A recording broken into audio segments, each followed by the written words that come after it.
Halo guys, Virus di sini dan ini adalah Assalamualaikum semua. Perkenalkan, nama saya Muhammad Feruzi Zamaziz dari jurusan Sistem Informasi Universitas Andalas dengan nomor BP 191152-2025. Baiklah, pada kesempatan kali ini saya akan menjelaskan apa itu searching pada C++. Baiklah, kita masuk ke demo program. Kita masukkan dulu angka, terserah kita mau masukin angka berapa kan. Kita masukin 2, 3. Oke, lanjut lagi kita masukkan angka 1, lalu kita masukkan angka 5 lagi, 6, 1, 2, 3, 4, 5, 6, 7 ya. Lagi karena saya mendeklarasikannya hanya sampai 7, jadi apabila kita masukkan satu angka lagi kan itu nanti indeksnya jadi indeks ke depan, karena tidak bisa karena datanya sudah penuh. Nah, kita lanjut ke pencariannya sekarang. Kita cari angka 1. Nah, di sini kan di array B ini itu ada 111. Nah, yang mana pada indeks A itu array 1 ini berada pada 0, indeks 0, dan lalu yang satu yang di tengah ini berada pada indeks ketiga, dan indeks dan satu yang paling bawah berada pada indeks ke-7.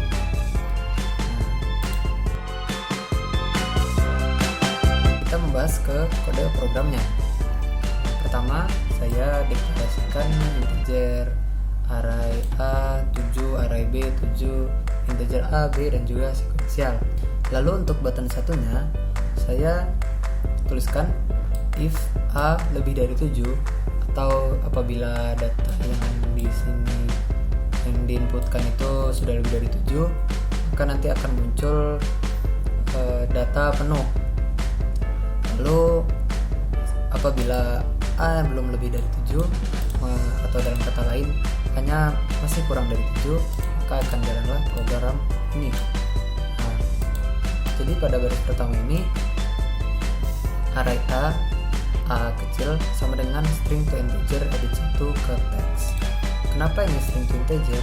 Karena text itu hanya bisa menerima tipe data string, sedangkan array ini yang kita inputkan di atas adalah integer. Makanya di sini saya tuliskan string to integer. Lalu listbox 1 clear ini adalah berguna untuk membersihkan listbox-nya terlebih dahulu agar bisa memasukkan data-data yang kita inputkan.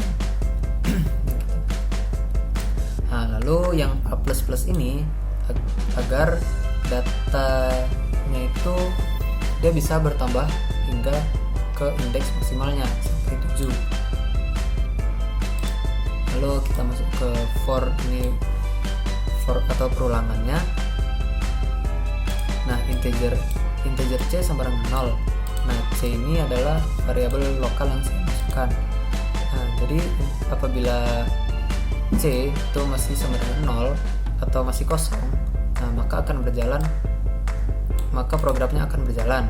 Nah, lalu apabila C masih kurang dari A, maka program ini C++ atau maksudnya programnya ini juga akan masih berjalan hingga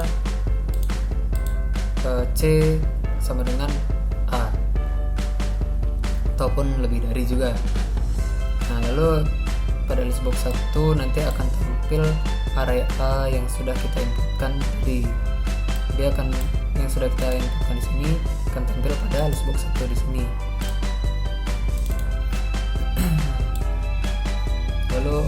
Lalu edit 1 set focus itu tujuan untuk apabila kita sudah menginputkan, nanti dia akan kembali lagi kepada edit 1-nya dan langsung terfokuskan kembali tanpa harus mengklik edit 1 itu.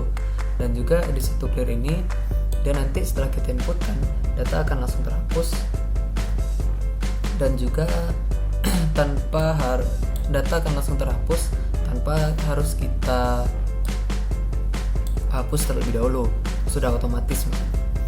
Nah, lalu kita lanjut ke button 2, sequential sama dengan string to integer edit 2 teks. Sama fungsinya seperti yang di sini tadi, yaitu agar teks ini bisa menerima data integer. Lalu edit 2 set focus sama seperti yang di sini tadi, agar dia bisa fokus otomatis, dan juga clear ini agar dia bisa otomatis terhapus. Nah, untuk perulangannya tidak beda jauh. Nah, dia sama, perulangan for integer c sama dengan 0, c kurang dari a, c plus plus.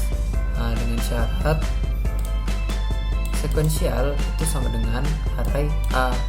Nah, lalu array B sama dengan array C. Jadi dengan kata lain, sequential ini sama dengan array C. Nah, makanya dia nanti di listbox, di listbox 2 nanti dia akan tertulis array B yang kita cari tadi, dia akan tertulis di sini. Nah, itu menggunakan item add ini. Dia menambahkan C-nya. Lalu untuk listbox ketiga, dia akan menambahkan array B, ya array B ini tadi, atau indeks yang ada di sini tadi. Yang pertama, kita itu harus banyak berdoa. Sebelum belajar kita berdoa, setelah sholat kita berdoa agar dimudahkan dalam belajar. Lalu yang kedua, kita perbanyak pengetahuan tentang mengcoding, bisa itu dengan membaca buku atau dengan menonton tutorial di YouTube. Mudahnya kita praktekkan sedikit-sedikit, lama-lama jadi bukit. Lebih baik kita belajar mengcoding 1 jam per hari daripada seharian di akhir minggu, karena itu terlalu berat untuk otak kita. Jadi apabila sedikit-sedikit itu kemungkinan masuknya akan lebih besar ke otak kita, jadi lebih melekat gitu juga. Lalu yang terakhir dan juga yang paling terpenting itu adalah jangan lupa untuk istirahat. Tubuh dan otak kita pun perlu istirahat setelah mempelajari berbagai macam bahasa pemrograman, karena bahasa pemrograman ini agak sulit dimengerti.